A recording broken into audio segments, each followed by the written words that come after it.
I thought the worst thing my mother-in-law would ever say to me was that she didn't like the way I folded the napkins at Christmas dinner. I was wrong. What she actually said, out loud, in front of her entire family, at a table I had paid for in a house I had bought, was that she regretted the day her son married me and that she planned to correct that mistake. I sat at the head of that table with a glass of Pinot Noir halfway to my lips, and I felt the whole world tilt on its axis. She wasn't drunk. She wasn't emotional. She said it the way a woman announces a business decision, calm, deliberate, with a faint smile that said she had been rehearsing this line for a very long time. What I didn't know yet in that exact moment was that she had already begun. The mistake hadn't just been declared, it was already in progress. Behind my back, with my own husband's quiet cooperation, a plan had been forming for months. A plan to strip me of my villa, to funnel my income into accounts I didn't control, and to reduce me, piece by piece, to a dependent in my own home. By the end of that dinner, I would know the shape of it. And by the end of that month, every single one of them would know what it costs to underestimate the woman who signs the checks. My name is Claire. I am 37 years old, and I have spent the better part of the last decade building something most people only dream about. I own a consulting firm, not a small one, not a struggling one, a firm with 11 full-time employees, a client list that includes 3 regional hospital networks, and an annual revenue that crossed the $2 million threshold 2 years ago. I drive a car I chose because I liked it, not because I could afford it, though I can. I live in a villa on the western edge of Ashwood, Tennessee. 4 bedrooms, a wraparound porch, a garden that my grandmother started and that I have maintained for 12 years with the same obsessive love she brought to every rose and every row of lavender. The villa is mine. It was mine before I met Marcus, before I said I do, before his mother ever set foot inside my front door. I want you to understand that clearly because it matters enormously to everything that follows. I grew up in that house, more or less. My grandmother, Eloise, bought it in 1981 and spent 40 years filling it with light and warmth and the particular stubborn grace that defined her. When she died, she left it to me, not to my parents, not to the estate, but to me specifically, along with a handwritten note tucked inside the deed that said, "This is yours, Claire Bird. Keep it standing." I was 24 years old when I inherited it, and I wept for a week. Not from grief alone, but from the weight of being trusted that completely. I did what she asked. I kept it standing. I refinished the floors, updated the kitchen, reinforced the back porch where the wood had gone soft and gray. I planted new lavender along the fence line every spring, the same variety she favored, Hidcote, dark purple, almost violent in its color, intoxicating in its scent. The house had 12 different clocks in it when she died, a habit she never explained, and I kept every one of them running because the sound of them, their collective, imperfect ticking, felt like a kind of heartbeat that the walls had grown used to. I met Marcus Holt at a conference in Nashville 4.5 years ago. He was presenting a panel on supply chain analytics. I was there for a workshop on organizational restructuring. He was tall, warm-voiced, with the kind of easy confidence that reads as competence until you live with someone long enough to understand the difference.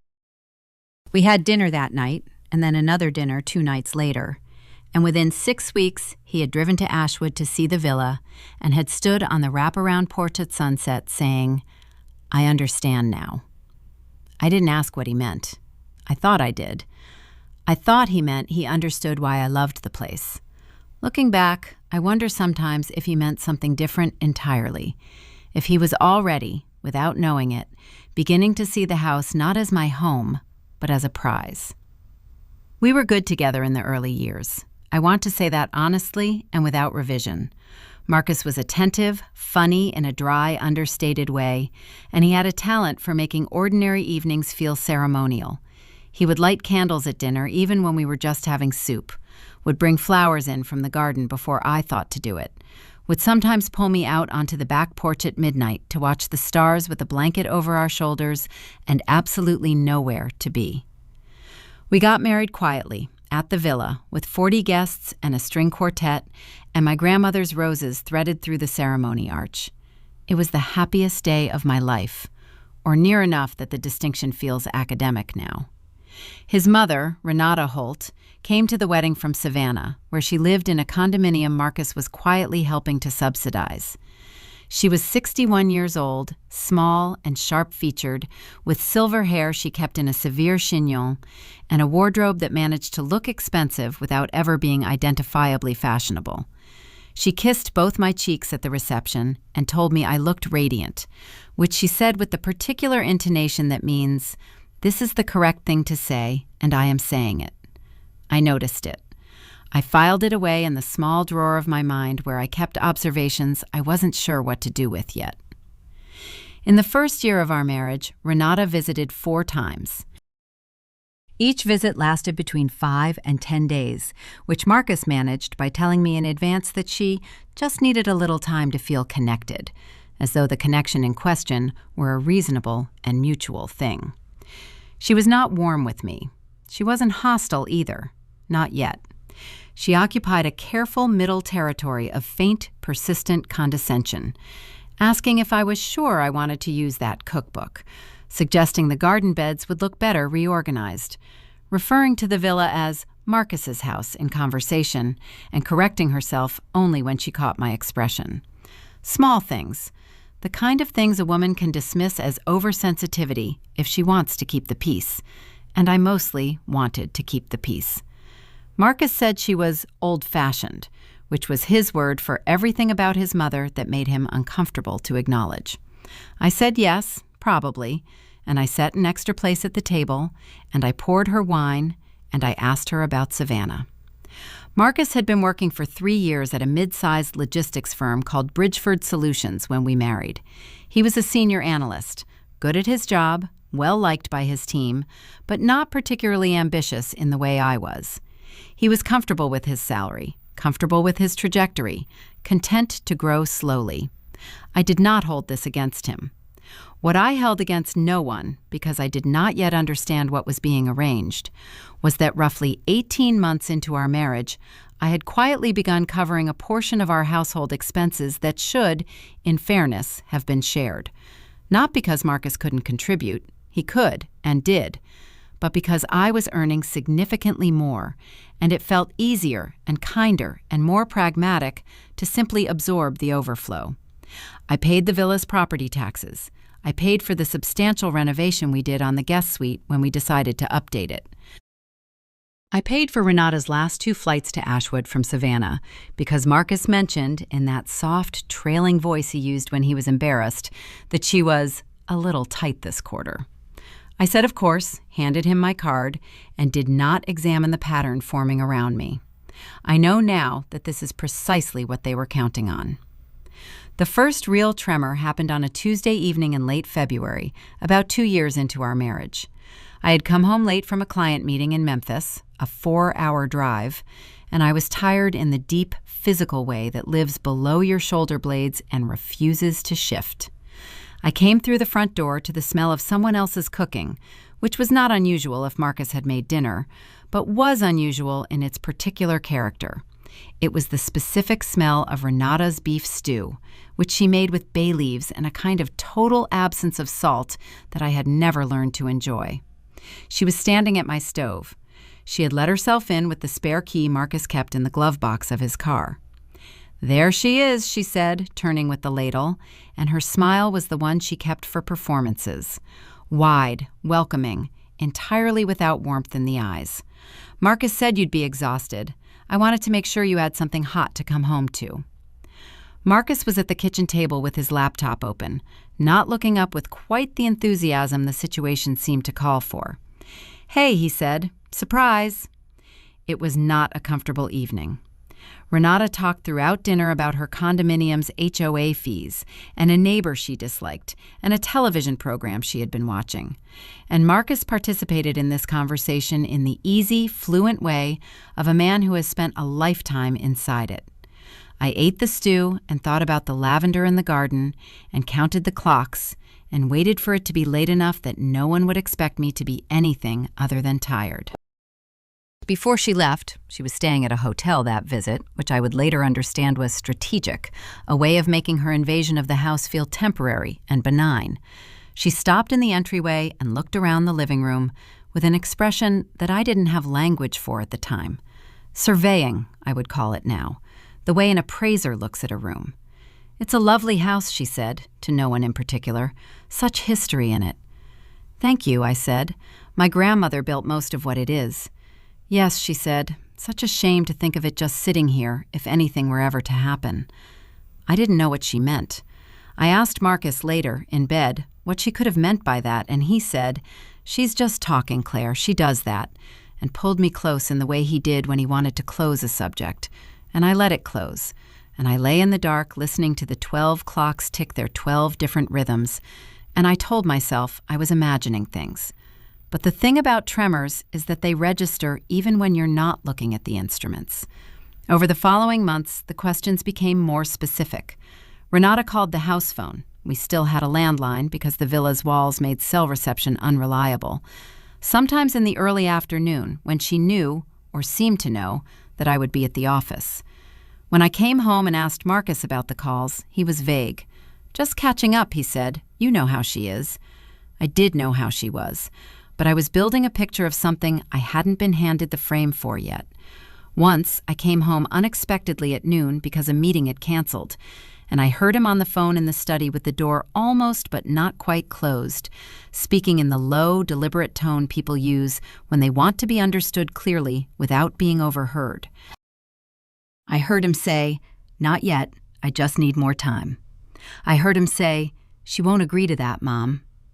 I stopped in the hallway with my hand on the wall and my briefcase in my grip, and I stood there for 3 full seconds before he heard the floor creak, and the tone of his voice changed entirely, and he said, brightly, "Anyway, I should go. Love you." He opened the study door and looked at me with an expression that lasted less than a heartbeat, something between caught and calculating, before it resolved into warmth. "Hey, you're early." "Meeting canceled," I said. "Great. Want me to make lunch?" I said yes. I watched his hands while he made sandwiches. They were perfectly steady. That, more than anything, unsettled me. March turned into April. The visits increased. Renata began staying at the villa rather than at a hotel. Marcus suggested it made more sense and cost less, which was hard to argue given that I was the one paying, and hard not to notice as a quiet escalation. She was a meticulous guest in her way. She made her bed with military precision. She left no dishes in the sink. She thanked me for meals she had not helped prepare with the pleasant efficiency of someone writing a check. But she moved through the house with a proprietorial ease that I found increasingly difficult to explain away. She rearranged the items on the kitchen windowsill twice. She moved a painting in the upstairs hallway, and when I moved it back, she didn't mention it, just moved it again 3 days later. She sat in my grandmother's chair in the living room, the specific chair, the wingback in burgundy velvet that Eloise had brought from her own mother's house and that I had never, in my entire adult life, sat in myself out of a kind of reverent preservation. Renata sat in it every evening with her tea and her television program and her absolute imperviousness to any signal I might project. I mentioned the chair to Marcus. "Can't sit in a chair." I looked at him for him.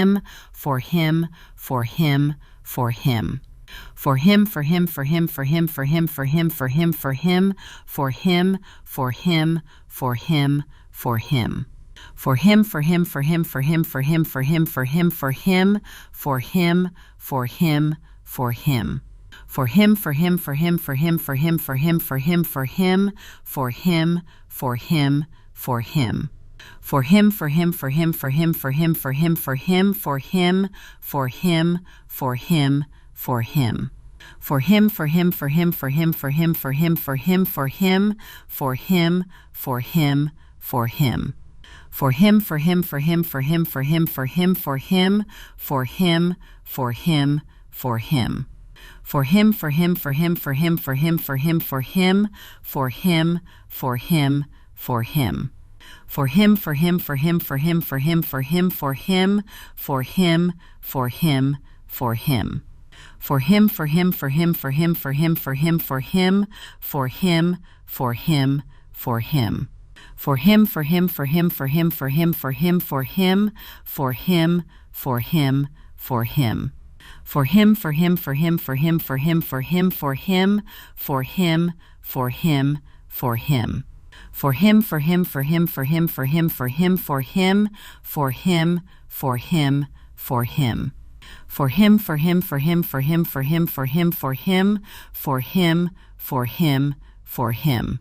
For him, for him, for him, for him, for him, for him, for him, for him, for him, for him. For him, for him, for him, for him, for him, for him, for him, for him, for him, for him. For him, for him, for him, for him, for him, for him, for him, for him, for him, for him. For him, for him, for him, for him, for him, for him, for him, for him, for him, for him. For him, for him, for him, for him, for him, for him, for him, for him, for him, for him. For him, for him, for him, for him, for him, for him, for him, for him, for him,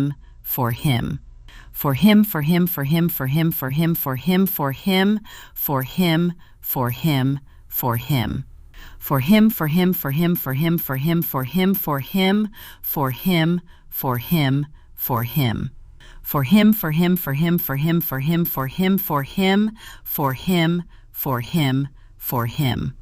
For him, for him, for him, for him, for him, for him, for him, for him, for him. For him, for him, for him, for him, for him, for him, for him, for him, for him, for him. For him, for him, for him, for him, for him, for him, for him, for him, for him, for him. For him, for him, for him, for him, for him, for him, for him, for him, for him, for him. For him, for him, for him, for him, for him, for him, for him, can't sit in a chair.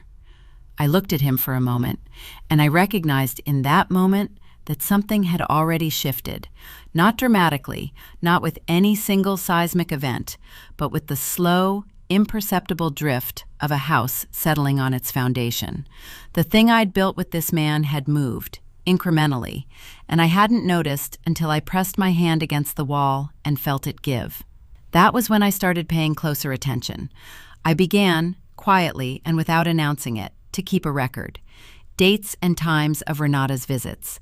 The content of odd phone conversations I caught the edges of. Financial transactions I began reviewing with more scrutiny. Not because anything had gone missing, but because I am, at my core, a person who trusts data over instinct, and I wanted data. I downloaded 3 months of our joint account statements and sat at my desk at work with the door closed and went through them line by line with a highlighter. And what I found was not dramatic. No large thefts, no obvious fraud. What I found was a pattern of small withdrawals. Cash, ATM, always $200 or $300, always on days that corresponded with Renata's visits or with Marcus's calls to her. Not individually suspicious. Collectively, over 3 months, they totaled just over $3,000. I put the statements in a folder and the folder in my locked desk drawer, and I went home and made dinner and said nothing. I also began, very carefully, to trace the edges of what Renata actually knew about my finances. This was harder to quantify, but over a series of conversations, dinners, Sunday mornings, the occasional drive when Marcus insisted we all go somewhere together, I noticed that she referenced specifics she should not have had access to. She mentioned the exact figure of my firm's most recent revenue increase in a context that made it sound like casual knowledge. She asked, with careful vagueness, about what would happen to the villa in a worst-case scenario, which I deflected with a smile and a question about Savannah. She asked Marcus, in front of me, whether he had looked into the property taxes this year, and there was something in the phrasing, not whether they had been paid, but whether he had looked into them, that landed on me like a cold hand. I did not confront anyone. Not yet. I am not a person who moves before she's ready, and I was not ready. What I was doing was constructing the architecture of understanding, where everything was, what everything was worth, who knew what, and who stood where when the moment came. It is a particular kind of patience, the kind that looks from the outside like placidity, like a woman who doesn't notice or doesn't care. It is actually the most dangerous kind. The dinner where everything broke open happened on the third Sunday of September. It was Renata's birthday, 64th, and Marcus had arranged a dinner at the villa with his sister Gwen and her husband Derek and Renata's oldest friend, a woman named Paulette who had driven up from Savannah with Renata and who spent the first hour of the evening examining the house with the same quiet professional interest that I was increasingly recognizing as a family trait. Marcus had gone all out. He had spent the week organizing, ordering the catering from a restaurant in Ashwood that I paid for because Marcus offered in the spirit of the gesture without quite reaching for his wallet when the invoice arrived. I had bought Renata a gift, a silk scarf I had ordered from a boutique in Paris because I wanted her to have no grounds for grievance and because I am, when it matters, precise about these things. I had set the table with the good china and opened 2 bottles of the Pinot Noir and cut roses from the garden for the centerpiece. It was a beautiful table. It was a beautiful evening, right up until it wasn't. We were 3 courses in, comfortable with wine, when Renata set down her fork with the deliberate unhurriedness of someone who has been waiting for their moment and has decided it has arrived. She looked around the table, at Gwen, at Derek, at Paulette, at Marcus, and then she looked at me, and the look was not unkind in its surface expression, which made what followed worse, because unkindness can be managed when you can see it clearly. "I want to say something," she said, "on my birthday, something that's been on my mind." "Of course," I said, because there was no other response, and I put my glass down because my hands had suddenly identified the situation as one that did not call for holding anything fragile. "I have been thinking for some time," Renata said, in the measured voice of a woman addressing a board of directors, "that I made a mistake in giving my blessing to this marriage." She paused. "I think Marcus deserves something different, something more aligned with what our family is." Another pause, perfectly timed. "And I think it is time to correct that." The table went very quiet, the kind of quiet that isn't empty but full of all the things no one is saying, which is much heavier than silence. Gwen looked at her plate. Derek became interested in refilling his water glass. Paulette, I noticed, looked unsurprised. Her expression had the settled quality of a woman who has heard this before, who perhaps heard it in the car on the drive from Savannah. Marcus looked at the table, not at me, not at his mother, at the table, at the white cloth, at absolutely nothing. I held very still. I am a person who goes still when things become dangerous, the way some animals do. Not from passivity, but from the animal understanding that stillness is information gathering, and information is what I needed. I breathed in through my nose, and I heard the clocks ticking their 12 separate rhythms, and I looked at my husband, who was still looking at nothing, and I understood with the clarity of something finally falling into place that this was not a surprise to him. He had known this was coming. He had perhaps helped write the script. The particular quality of his stillness, not shocked, not appalled, just waiting, told me more than anything Renata had said. "I see," I said, and my voice was level, not warm, not cold. Level the way a surveyor's instrument is level, calibrated and precise. "And what does correcting it look like in your view?" Renata smiled, the smile of a woman who is relieved to be met with a practical question rather than tears. "Well," she said, "there are some arrangements that could be made regarding the property and other assets. That would make a transition, if it were to happen, much more manageable for everyone." She gestured vaguely at the room, at the house, at my grandmother's walls. And there it was, the architecture of the whole thing, visible finally in its entirety. She was not talking about Marcus's happiness or the sanctity of the marriage, or even the abstract notion of alignment. She was talking about the villa. She was talking about a transition she expected to profit from. She was talking about a plan she had already built and populated, and was now, at the birthday dinner I had organized and paid for, presenting as a reasonable proposal over the good china and the roses I had cut from my grandmother's garden. "Marcus," I said, still in the same level voice. He finally looked at me. His eyes were apologetic and a little afraid, which told me that the apology was genuine, but would not be sufficient to prevent him from doing what he had already agreed to do. "Marcus," I said again, "did you know she was going to say this tonight?" The pause that followed lasted 4 seconds. I counted them. In those 4 seconds, I watched him make the decision to lie, and then unmake it, and then make it again, and then finally exhale. "We've talked about it," he said, "about some options. I was going to—" "At a later point," Renata said smoothly, "when things were calmer." "This is a calm point," I said. "This is exactly as calm as I'm going to be for some time, so let's use it. What options, Marcus?" He couldn't look at me. That was the first true wound of the evening.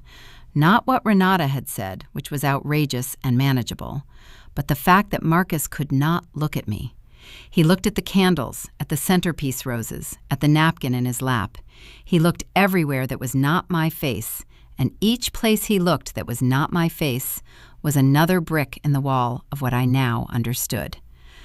"There's a possibility," he said finally to the napkin, "of restructuring some things. The property it's in your name only, which creates certain complications, especially if—" He stopped, started again. "Mom has some financial challenges right now, and we thought, that if the villa were in both our names, it might give us some options for borrowing against, if we needed to." "If she needed to," I said. "If Renata needed to." Marcus said nothing. "And the rest of it," I said, "whatever arrangements she's referring to, lay it out, all of it." It came out in pieces, the way things extracted under pressure always do, halting, partial, each piece offered with the faint hope that it will be the last piece required. Gwen had been involved. She and Derek had apparently discussed a scenario in which the villa was refinanced, with Renata listed as a partial beneficiary on the resulting equity line. Marcus had spoken with a lawyer, not mine, a different one, about the process of adding a co-owner to an existing deed. He had inquired, without my knowledge, about the current appraised value of the property. He had done all of this over a period of months, carefully, in the pockets of time that open up when a person trusts you enough not to check. He had used the trust I had built and maintained over 4.5 years as the medium through which all of this had been constructed. "How long?" I said. "Claire, how long, Marcus?" He put his napkin on the table. "About a year," he said. A year.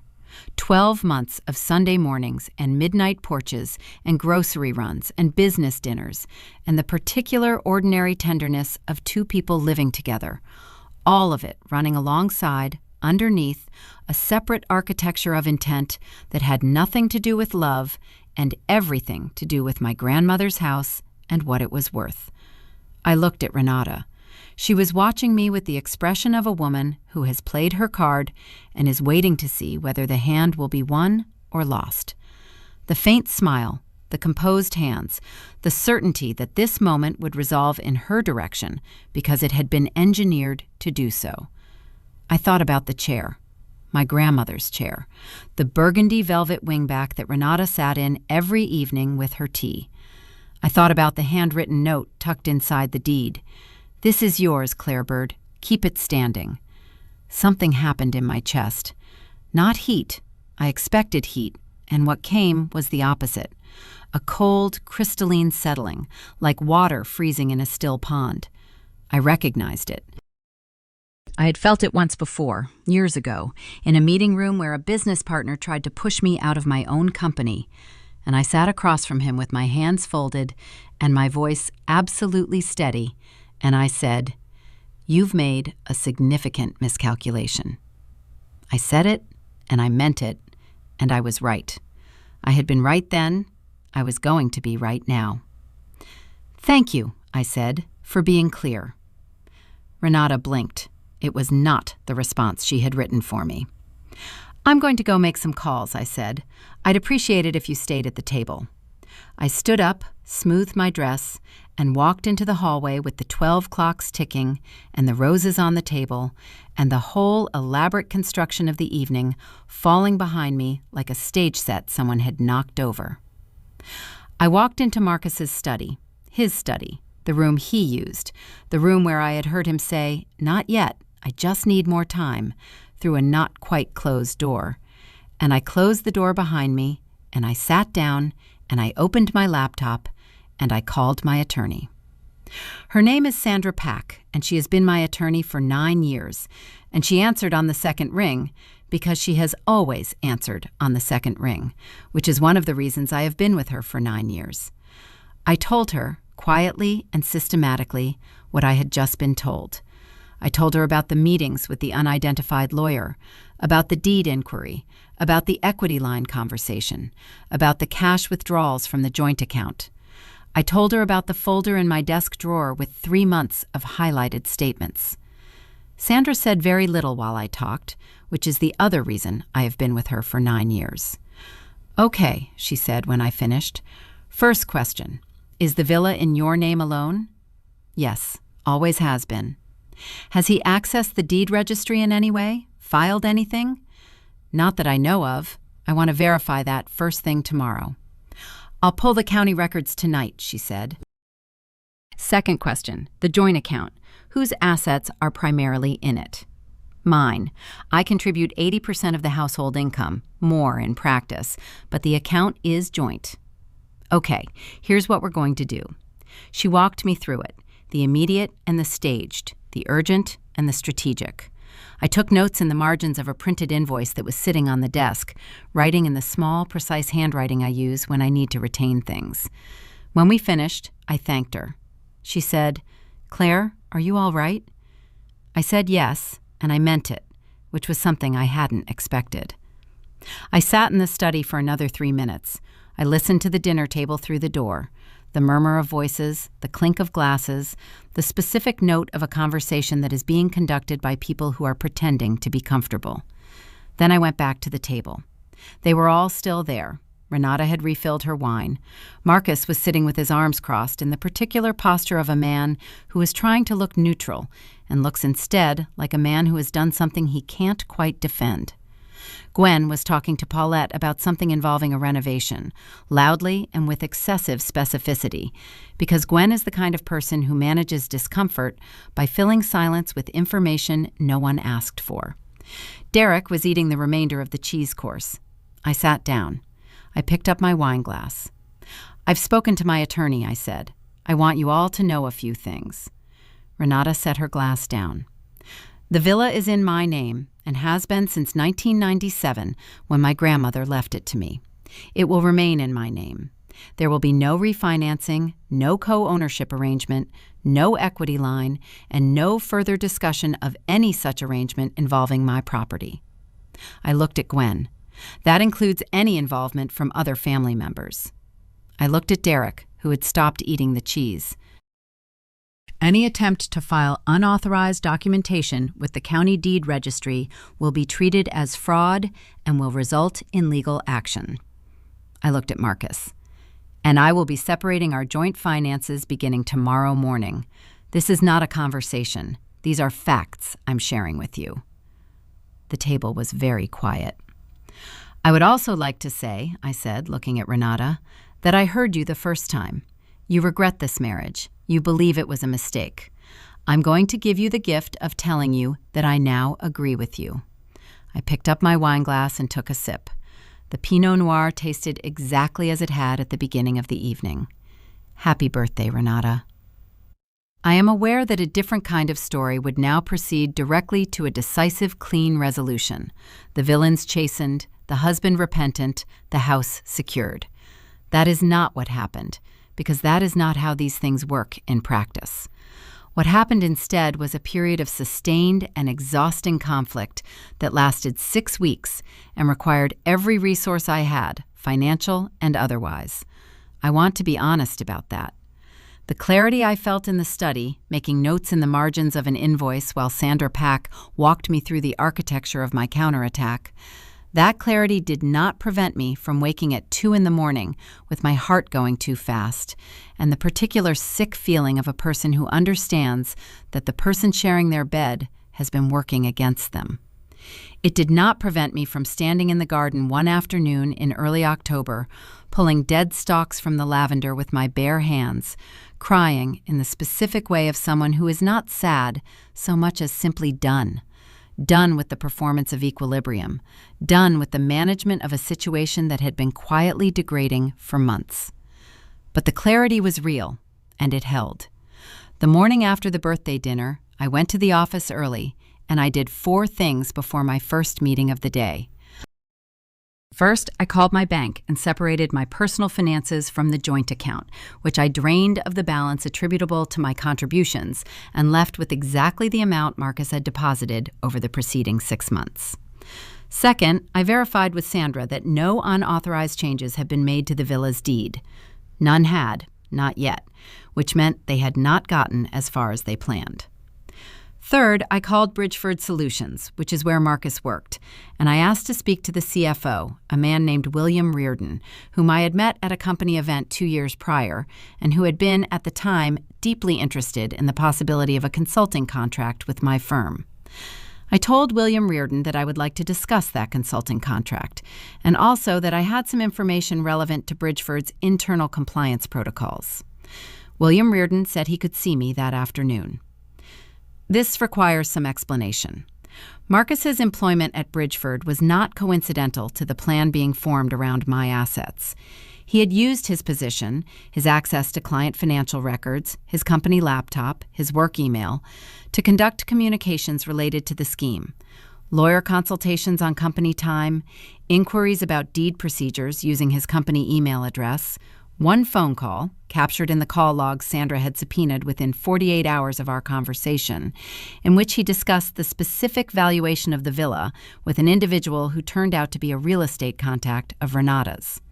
This was a violation of Bridgeford's employee conduct policy in at least 3 specific ways, and it meant that when I sat down with William Reardon and laid out what I knew, the CFO's expression moved through a series of stages: skepticism, attention, gravity, a very particular kind of corporate stillness, before he thanked me for the information and said he would be in touch with HR. 4 weeks, he was let go. I want to be 4 weeks, he was let go.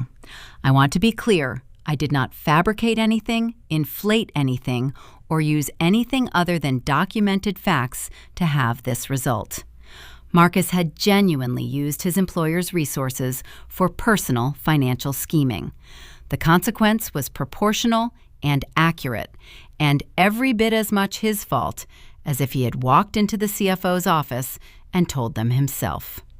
The fact that I was the one who supplied the information was, under the circumstances, something I spent approximately 4 seconds feeling guilty about.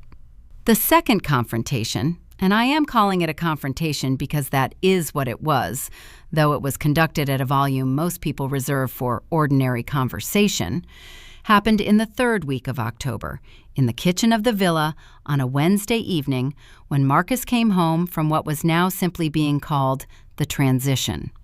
He came in through the back door the way he always did, dropping his keys on the counter, and he stood in the kitchen and looked at me with the expression of a man who has had 6 weeks to formulate something and has not yet found the right formulation.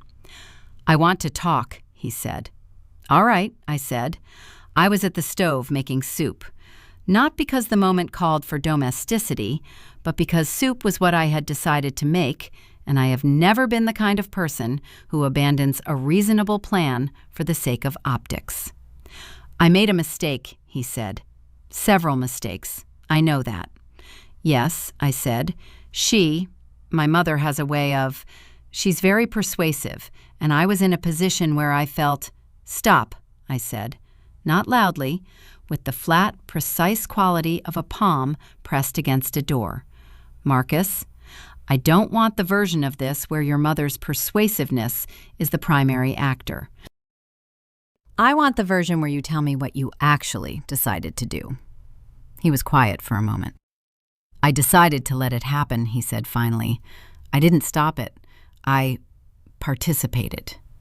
Yes, I said, you did. I'm sorry. The word hung in the kitchen, genuine and useless, the way words sometimes are when what they're apologizing for is not one thing, but a whole year of one thing at a time. I looked at the soup. I thought about the porch and the stars, and the man who had stood there saying, I understand now. I thought about whether those things were real or were also performance, and I concluded that they were real, and that real things can coexist with the other real thing, which is that he had let his mother draft a plan to strip me of my grandmother's house and participated in it for 12 months while sleeping beside me. I know you're sorry, I said. I also know that sorry doesn't have a mechanism for giving back 12 months. He sat down at the kitchen table. He sat there for a long time while I finished the soup, and then I served 2 bowls, and we ate in a silence that was not hostile, but was very, very definitive. When we finished, I sat across from him and I said, I've spoken to Sandra. I'd like you to move out by the end of the month. Not permanently necessarily, but for now, while we figure out what this is. He nodded. He did not argue. I think he understood, as I did, that the only honest version of us involved some amount of distance during which both of us could be accurate about what had happened without the fog of proximity. He left on November 1st. He took 3 boxes and his laptop and the standing lamp from the study and the particular coffee mug he had been using for 4 years, a blue ceramic one I had never much liked. He left the clocks running. The third confrontation, the final and public one, happened 11 days later on a Saturday afternoon in the county courthouse in the presence of Sandra Pack, a notary, a sheriff's deputy, and Renata herself, who had been formally served with a civil complaint the previous week. The complaint alleged, with documentation, that she had engaged in an organized attempt to defraud me of property through the use of false representations and the conspiracy of a joint party, Marcus, who had access to the property and had misused that access in the planning and execution of the scheme. It also named Gwen and Derek as secondary parties, and a real estate contact of Renata's named Robert Fitch, who had conducted the unauthorized property assessment and whose professional license was now under review by the state board. I want to tell you about Renata's face in that room, because I have thought about it since with a complicated mix of satisfaction and something harder to name. She came in wearing the same quality of composed, silver-haired authority that she always wore, with Paulette beside her, and she took her seat, and she looked at the documentation Sandra placed in front of her, and the composure held for approximately 90 seconds.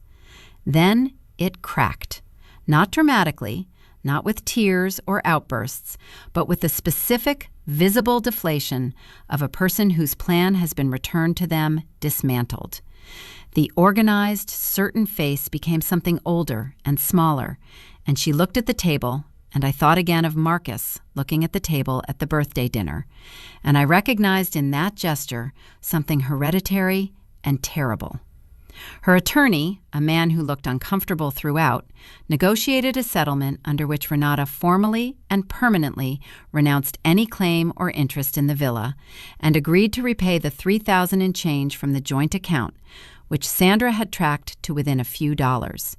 She also agreed to cease contact with me. She did not apologize. I did not ask her to. Marcus and I did speak again several times over the weeks that followed.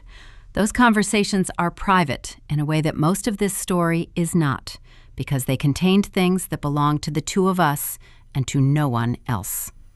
What I can tell you is that by Christmas, I had arrived at an understanding that the marriage, the actual marriage, the thing we had built, was over. Not because it had never been real, but because the real thing had been fatally eroded by the 12 months he chose to let happen. We filed in January. It was not acrimonious, which is the most I can say for it. He signed the papers in Sandra's office on a gray morning with rain on the windows, and when it was done, we sat across from each other for a moment in the particular silence of two people concluding something, and then we each stood up and put on our coats and went out into the rain separately. The following spring, March, the garden just beginning, I was on the back porch with coffee when my father called. He had known everything, had been my sounding board through the worst of it, and had said very little except the things that mattered. He said now, "How are you actually doing?" I looked at the garden. The lavender was coming back in the front beds, the hidcoat variety, dark purple even in early bud, patient in the way lavender always is. The morning was cold but bright, the Tennessee sky doing its particular trick of absolute clarity after rain.